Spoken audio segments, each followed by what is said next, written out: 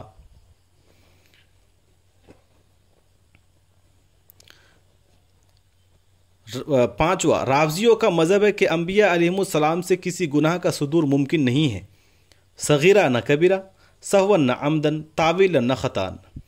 تفسیر کبیر جلد نمبر 1 صفحہ نمبر 301۔ مذکور الصدور اقوال نقل کرنے کے بعد امام رازی اپنا مختصر بیان کرتے ہیں عصمت انبیاء کے متعلق محققین کا مذہب۔ امام رازی لکھتے ہیں ہمارے نزدیک مختار یہ ہے کہ انبیاء علیہم السلام سے زمانہ نبوت میں یقینی طور پر کوئی گناہ صادر نہیں ہوتا، کبیرہ نہ صغیرہ۔ تفسیر کبیر جلد نمبر 1 صفحہ نمبر 302۔ علامہ تفتازانی لکھتے ہیں ہمارا یہ مذہب ہے کہ انبیاء علیہم السلام اعلان نبوت کے بعد گناہ کبیرہ مطلقاً نہیں کرتے اور صغائر عمدن نہیں کرتے، البتہ ان سے سہون صغیرہ کا صدور ہو جاتا ہے، لیکن وہ اس پر اصرار نہیں کرتے اور نہ اس پر برقرار رکھے جاتے ہیں، بلکہ ان کو تنبیہ کی جاتی ہے اور وہ متنبہ ہو جاتے ہیں۔ شرح المقاصد جلد نمبر 2 صفحہ نمبر 193۔ میر سید شریف جرجانی حنفی لکھتے ہیں ہمارے نزدیک مختار یہ ہے کہ انبیاء علیہم السلام اپنے زمانہ نبوت میں مطلقاً گناہ کبیرہ سے اور عمدن صغیرہ سے معصوم ہوتے ہیں۔ شرح مواقف صفحہ نمبر 689۔ انبیاء علیہم السلام کی عصمت پر اعتراضات کا اجمالی جواب۔ انبیاء علیہم السلام کی عصمت پر جو اعتراضات کیے جاتے ہیں ان کا اجمالی جواب یہ ہے کہ کچھ روایات میں انبیاء علیہم السلام کی طرف بعض ایسے واقعات منسوب ہیں جو عصمت کے خلاف ہیں۔ یہ تمام واقعات اخبار احاد سے مروی ہے اور یہ روایات ضعیف اور ساقط الاعتبار ہے، اور قرآن مجید کی بعض آیات میں جو انبیاء علیہم السلام کی طرف عصیان، غوایت اور ذم کی نسبت ہے وہ صف نسیان، ترک اولا یا اجتہادی خطا پر محمول ہے، اور انبیاء علیہم السلام کا توبہ اور استغفار کرنا ان کی کمال تواضع، انکسار اور امتثال امر پر محمول ہے۔ اللہ تعالیٰ کا ارشاد ہے، ہم نے فرمایا تم سب نیچے اترو، تم میں سے بعض کے دشمن ہوں گے اور تمہارے لیے زمین میں ایک وقت مقرر تک ٹھکانا اور فائدہ اٹھانا ہے۔ سورہ بقرہ آیت نمبر 36۔ حضرت آدم علیہ السلام کو زمین پر بھیجنے کی حکمتوں کا بیان۔ اس آیت میں حضرت آدم اور حوا کو خطاب ہے، کیونکہ قرآن مجید میں تثنیہ کے صیغہ کے ساتھ خطاب ہے۔ اہبطا منہا، سورہ طٰہٰ آیت نمبر 133، اور یہاں جمع کے صیغہ کے ساتھ خطاب ہے۔ اس میں حضرت آدم کی پشت میں جو ان کی ذریت ہے اس کو بھی خطاب ہے، یا حضرت آدم، حوا اور ابلیس کو خطاب ہے۔ ہر چند کے ابلیس کو پہلے بھی نکال دیا تھا، لیکن جب وہ چوری سے چھپ کر وسوسہ ڈالنے کے لیے داخل ہوا تو اس کو دوبارہ نکال دیا۔ منکرین عصمت یہ اعتراض بھی کرتے ہیں کہ اگر حضرت آدم علیہ السلام نے گناہ نہ کیا تھا تو ان کو سزا کیوں ملی اور ان کو جنت سے کیوں نکالا گیا؟ اس کا جواب یہ ہے کہ حضرت آدم علیہ السلام کو زمین پر بھیجنے کا حکم دینا ان کے حق میں سزا نہیں، بلکہ یہ ان کے مقصد تخلیق کی تکمیل ہے، کیونکہ ان کو زمین پر خلافت الہی کے لیے پیدا کیا گیا تھا۔ بعض لوگ یہ کہتے ہیں کہ آدم اور ابلیس کے معرکہ میں ابلیس کامیاب ہو گیا اور اس نے ان کو جنت سے نکلوا دیا۔ یہ بات بھی بالکل غلط ہے، کیونکہ شیطان تو حضرت آدم کے جنت میں عارضی قیام کو بھی نہیں برداشت کر سکا تھا، اور وہ اب دنیا میں آ کر اور فرائض نبوت اور کار خلافت کو انجام دے کر دائمی قیام کے لیے جنت میں جائیں گے، اور شیطان تو ان کے تنہا وجود کو جنت میں برداشت نہیں کر سکا تھا، اور حضرت آدم دنیا میں آنے کے بعد اپنی بے شمار ذریت کے ساتھ جنت میں جائیں گے، اور شیطان لعنتی ہو کر ہمیشہ ہمیشہ کے لیے جہنم میں جائے گا۔ اس لیے حضرت آدم کا دنیا میں آنا ایک بہت بڑی کامیابی کا پیش خیمہ تھا اور شیطان کی ناکامی اور نامرادی کا مقدمہ تھا۔ اس مارکہ میں حضرت آدم علیہ السلام ہی کامیاب تھے اور ابلیس خائب و خاسر ہوا۔ بعض لوگ یہ کہتے ہیں کہ اگر حضرت آدم شجر ممنوع سے نہ کھاتے تو ہم جنت میں ہی رہتے، ان کے شجر ممنوع سے کھانے کی وجہ سے ہمیں بھی جنت سے آنا پڑا۔ اس کا جواب یہ ہے کہ آپ کیسے جنت میں رہتے اور آپ کا کیا استحقاق تھا؟ جنت تو پاک لوگوں کی جگہ ہے۔ حضرت آدم کی پشت میں پاک لوگ بھی تھے اور ناپاک لوگ بھی تھے۔ اللہ تعالیٰ نے حضرت آدم کو دنیا میں بھیجا کہ اپنی پشت سے تمام ذریت کو نکال کر زمین پر چھوڑاؤ، پھر جو پاک لوگ ہوں گے وہ جنت میں چلے جائیں گے اور جو ناپاک ہوں گے ان کو دوزخ میں بھیج دیا جائے گا۔ اور اس اعتبار سے دیکھا جائے تو حضرت آدم کی پشت میں ان ناپاک لوگوں کا وجود ان کے جنت سے آنے کا سبب تھا، اور حقیقت یہ ہے کہ چونکہ حضرت آدم کو زمین کی خلافت کے لیے بنایا گیا تھا، اس لیے انہوں نے بہرحال زمین میں آنا تھا۔ شجر ممنوع سے کھانا سبب نہ ہوتا تو کوئی اور سبب ہوتا۔ نیز انبیاء علیہم السلام بعض اوقات اپنے مخالفین کے شر کی وجہ سے اپنی جگہ سے ہجرت کرتے ہیں، لیکن وہ پھر دوبارہ کامیاب و کامران ہو کر اس جگہ لوٹتے ہیں، جیسے سیدنا محمد صلی اللہ تعالیٰ علیہ وآلہ وسلم نے کفار کے شر کی وجہ سے مکہ سے مدینہ کو ہجرت کی اور پھر مکہ میں فاتحانہ داخل ہوئے۔ حضرت موسیٰ نے مصر سے مدین کی طرف ہجرت کی اور پھر مصر میں فاتحانہ لوٹے۔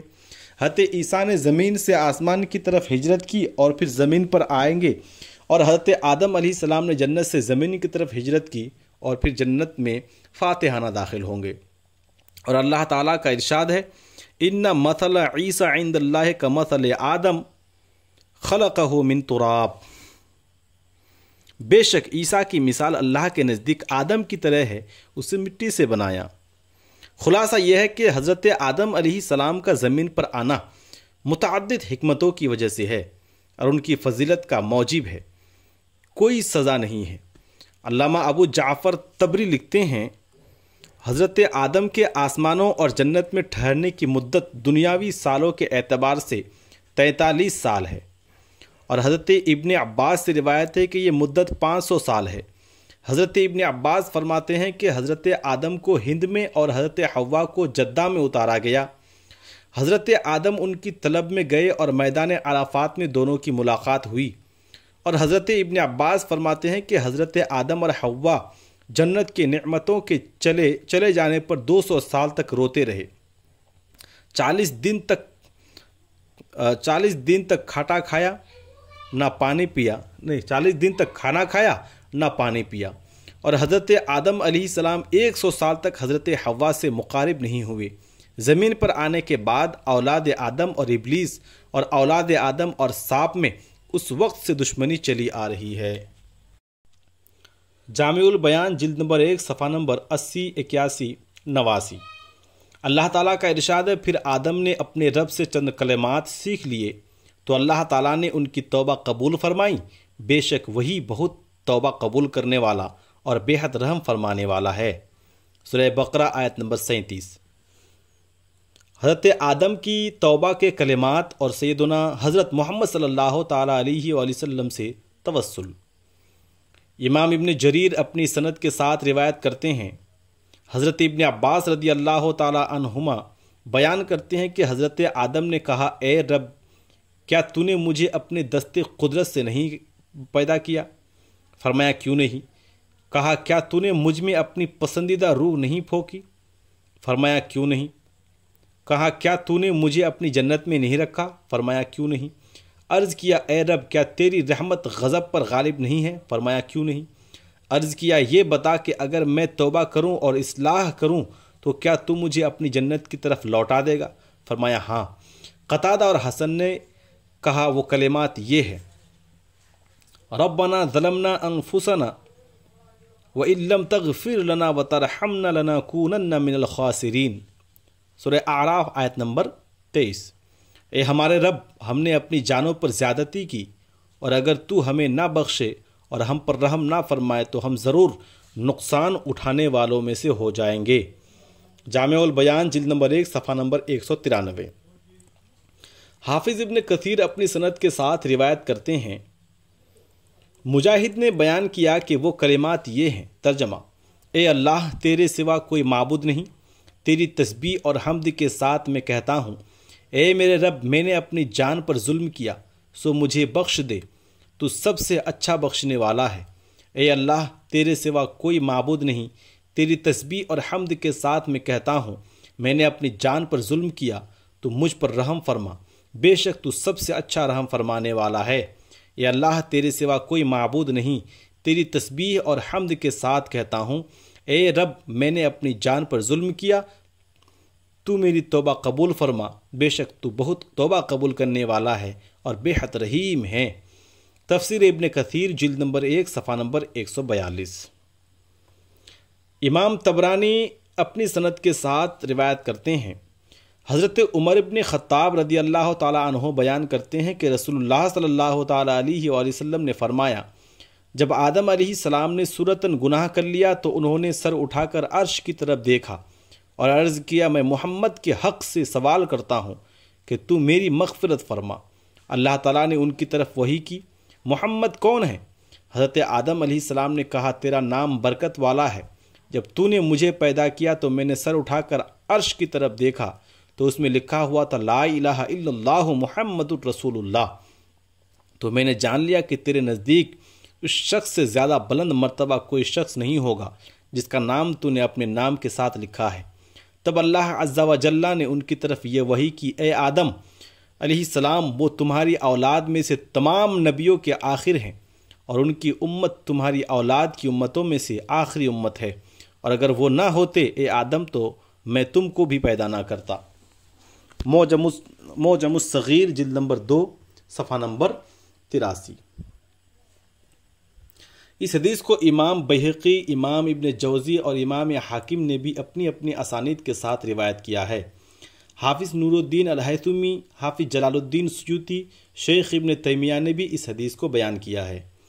حافظ ابن کثیر نے اس حدیث کو حاکم بہقی اور ابن عساکر کے حوالے سے لکھا ہے، اور اس کے اخیر میں ہے کہ اللہ تعالیٰ نے فرمایا، اے آدم، تم نے سچ کہا، یہ مجھے مخلوق میں سب سے زیادہ محبوب ہے، اور جب تو نے ان کے وسیلے سے سوال کیا ہے تو میں نے تم کو بخش دیا، اور اگر محمد نہ ہوتے تو میں تم کو پیدا نہ کرتا۔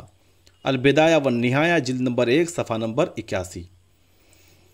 شرح صحیح مسلم جلد 7 میں ہم نے اس حدیث کے مزید حوالہ جات بیان کیے ہیں۔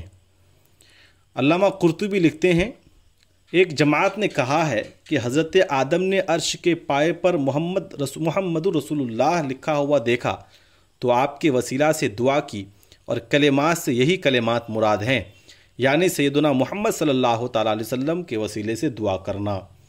الجامع لاحکام القرآن جلد نمبر 1 صفحہ نمبر 224۔ خواجہ عبداللہ الانصاری لکھتے ہیں، روایت ہے کہ حضرت آدم نے عرش پر لا الہ الا اللہ محمد الرسول اللہ لکھا ہوا دیکھا تھا۔ جب ان سے لغزش ہو گئے تو انہوں نے نبی صلی اللہ تعالیٰ علیہ وسلم کے وسیلہ سے دعا کی اور کہا، اے اللہ، مجھے محمد صلی اللہ تعالیٰ علیہ وسلم کے وسیلہ سے معاف فرما۔ رب العالمین نے فرمایا، تم نے ان کو کیسے پہچانا جو ان کے وسیلے سے دعا کی؟ عرض کیا، جب میں نے عرش پر تیرے نام کے ساتھ ان کا نام لکھا ہوا دیکھا تھا تو جان لیا کہ یہ بندہ تجھے بہت محبوب ہے۔ اللہ تعالیٰ نے فرمایا، میں نے تمہیں بخش دیا۔ کشف الاسرار وعیدۃ الابرار جلد نمبر 1 صفحہ نمبر 155-156۔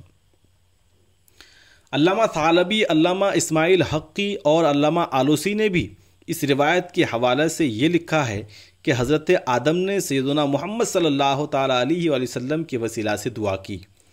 حافظ سیوطی لکھتے ہیں، امام ابن المنذر محمد ابن علی بن حسین ابن علی ابن ابی طالب سے روایت کرتے ہیں کہ جب حضرت آدم سے لغزش ہو گئی تو ان کو بہت رنج ہوا اور شدید ندامت ہوئی، تو حضرت جبرائیل آپ کے پاس آئے اور کہا، اے آدم، کیا میں آپ کو توبہ کا دروازہ بتاؤں جس سے اللہ تعالیٰ آپ کی توبہ قبول کر لے؟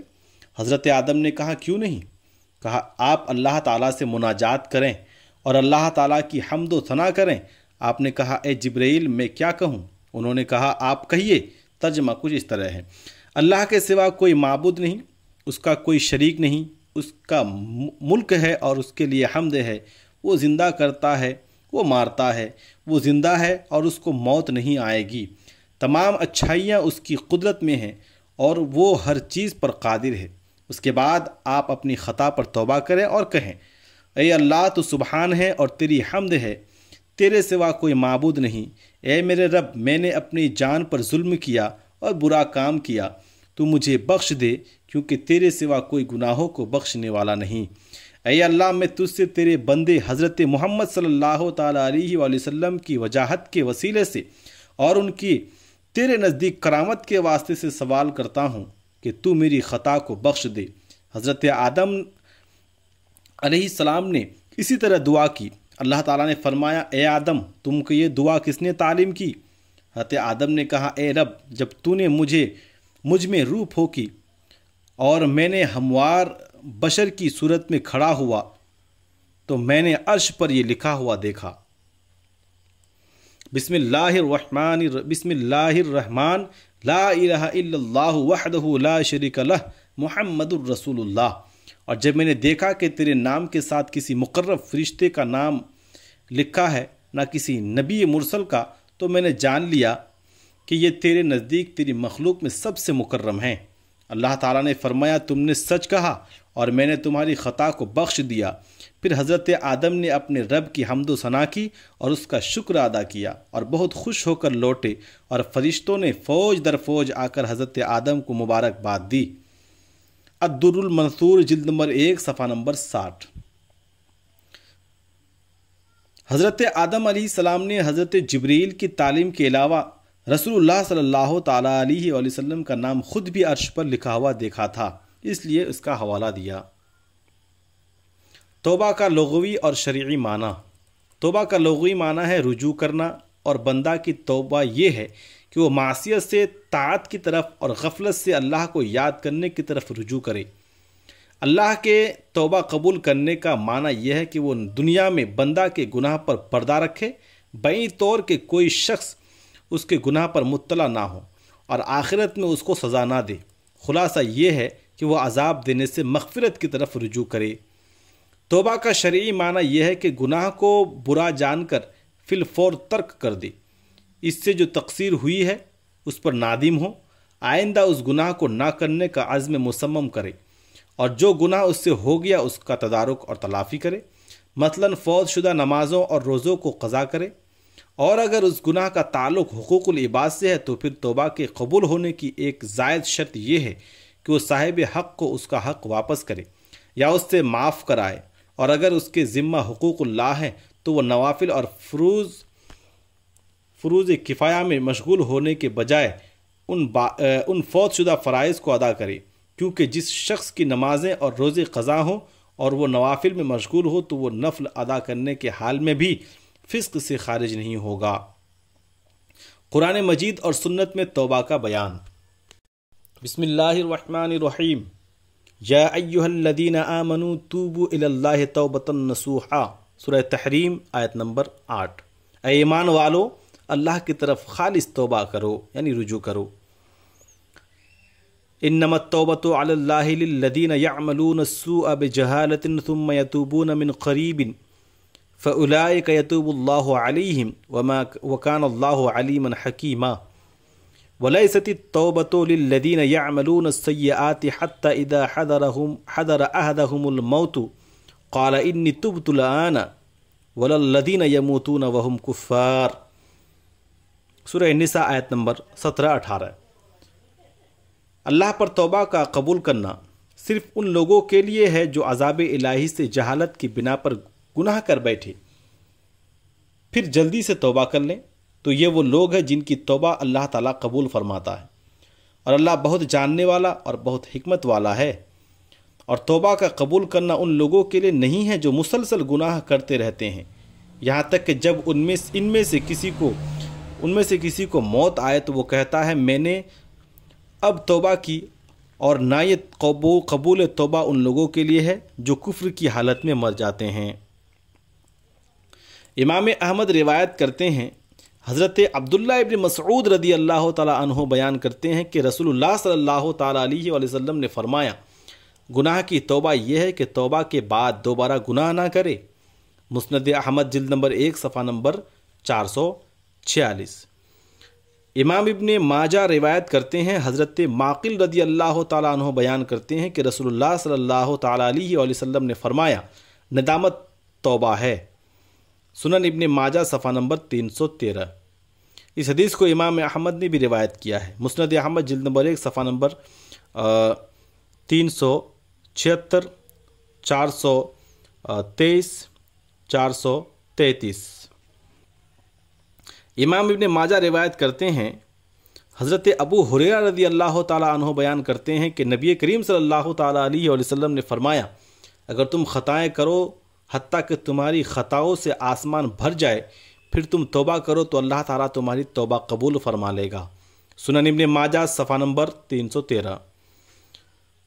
حضرت عبداللہ ابن مسعود رضی اللہ تعالیٰ عنہ بیان کرتے ہیں کہ رسول اللہ صلی اللہ تعالیٰ علیہ وآلہ وسلم نے فرمایا، جو شخص گناہ سے توبہ کر لے وہ اس شخص کی مثل ہے جس نے گناہ نہیں کیا ہو۔ سنن ابن ماجہ صفحہ نمبر 313۔ حضرت انس رضی اللہ تعالیٰ عنہ بیان کرتے ہیں کہ رسول اللہ صلی اللہ تعالیٰ علیہ وآلہ وسلم نے فرمایا، ہر بنی آدم خطا کار ہے اور خطا کاروں میں سب سے اچھے توبہ کرنے والے ہیں۔ اس حدیث کو امام دارمی اور امام احمد نے بھی روایت کیا ہے۔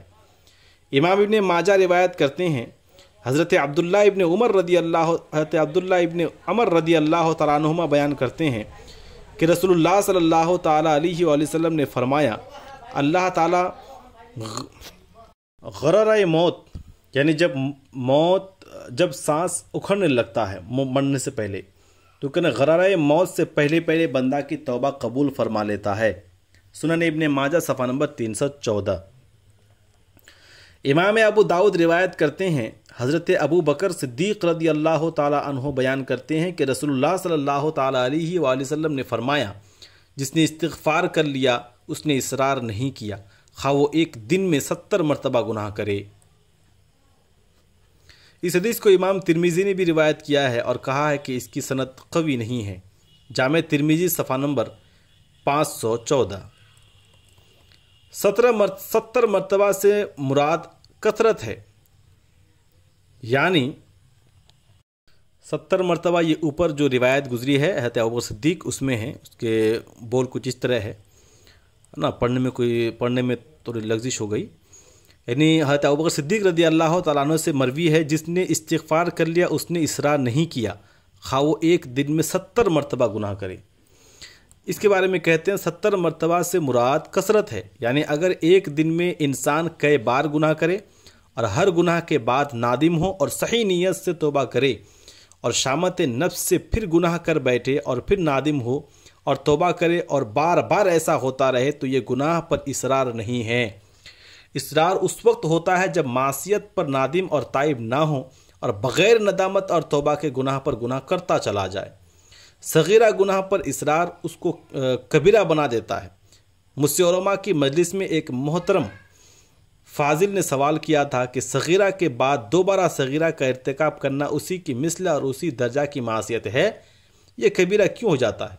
میں نے جواب دیا، جب انسان صغیرہ کے ارتکاب کے بعد بغیر توبہ اور استغفار اور بغیر ندامت کے دوبارہ اسی معصیت کو کرتا ہے نا، تو اس کا مطلب یہ ہے کہ وہ معصیت کو بہت خفیف اور معمولی جانتا ہے اور کسی بھی معصیت کو ہلکا سمجھنا گناہ کبیرہ ہے۔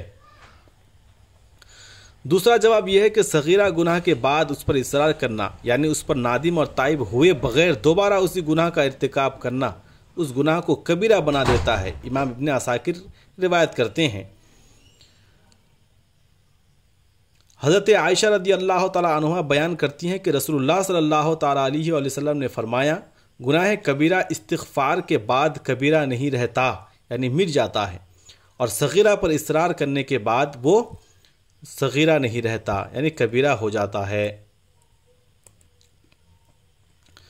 نیز امام ابن عساکر روایت کرتے ہیں، حضرت عبداللہ ابن عباس رضی اللہ تعالیٰ عنہما بیان کرتے ہیں کہ رسول اللہ صلی اللہ تعالیٰ علیہ وآلہ وسلم نے فرمایا، جس شخص نے استغفار کرنے کو لازم کر لیا اللہ تعالیٰ اس کی ہر پریشانی کا حل بنا دے گا اور ہر تنگی سے اس کے لیے کشادگی کر دے گا اور اس کو وہاں سے رزق دے گا جہاں اس کا وہم و گمان نہ ہوگا۔ مختصر تاریخ دمشق جلد نمبر 3 صفحہ نمبر 154۔ اس لیے مسلمان کو چاہیے کہ ہر وقت اللہ تعالیٰ سے توبہ اور استغفار کرتا رہے اور یہ پڑھا کرے، رب اغفر وارحم وانت خیر الراحمین، یا یہ پڑھا کرے، اللہم اغفر لی وتوب علی انک انت التواب الرحیم۔ السلام علیکم ورحمۃ اللہ وبرکاتہ۔ آج کا ہمارا سبق 348 سے شروع ہوا اور 357 پہ ختم ہوا۔